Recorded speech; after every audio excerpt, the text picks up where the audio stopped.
gaano kalambot.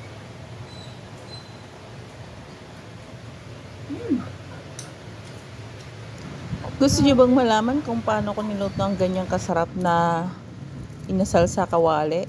Tara, turuan ko kayo. Nagiwa lang ako dyan guys ng bawang. Pinino ko lang ng pino. Hindi nga masyadong pino eh. Ang hirap eh. Yan. Tapos pagkatapos ko iwan yung bawang, hiniwaan ko naman yung aking 4 na leg quarter. Niwaan ko lang siya ng ganyan para manuot ang ating marinade.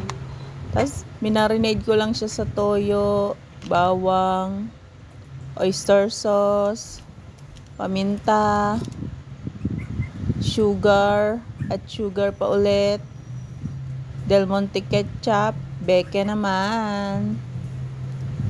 Tapos kailangan nating lamas-lamasin, lambing-lambingin para manuot ang sarap sa laman. Babad lang natin yan guys ng mga 1 hour para talagang manuot.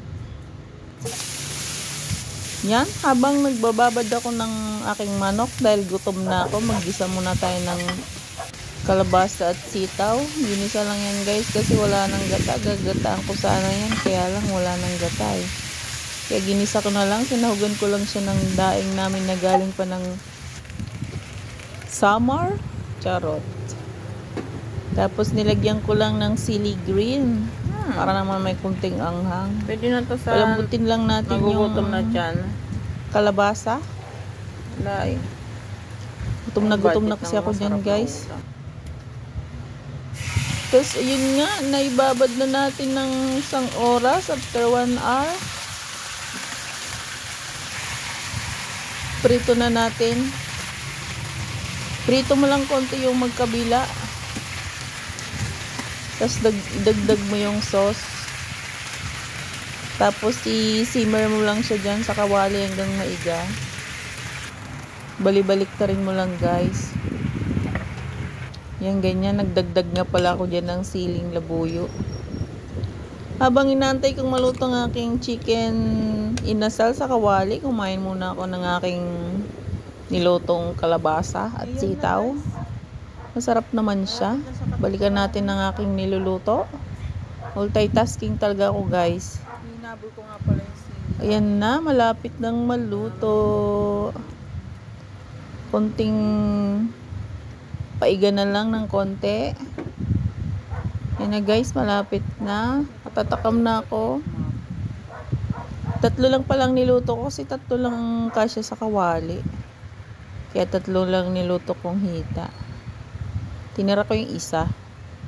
3 lang naman kami sa bahay. Yan, balibalik ta rin lang natin hanggang maluto. Yan, malapit nang maluto.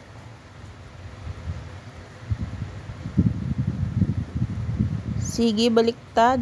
Sige. Sige lang halo.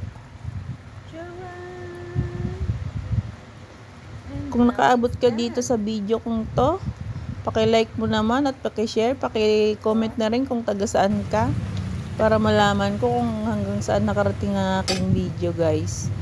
Thank you sa panonood. Ito na siya. Luto na, 2 na lang. Kasi bago ko i-plating yan, nagbaon ng anak ko. Bago ko siya i-plating, nagbaon ng anak ko. Ayan na. O diba, ang sarap. Masosi na barbecue na pan. Lagyan natin na ng dahon ng sibuyas.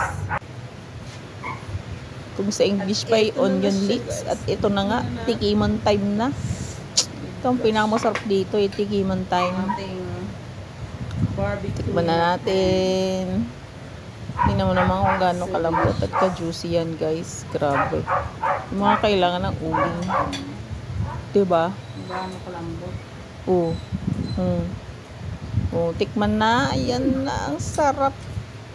Grabe. Naubos ko ang isang hitang yan eh. Napagkatakaw. Hanggang dyan na lang muna at kakain na ako. Thank you so much sa panonood. 3 to kanina eh. 4 ang ginawa ko, 3 niluto ko kasi hindi kasya sa kawali.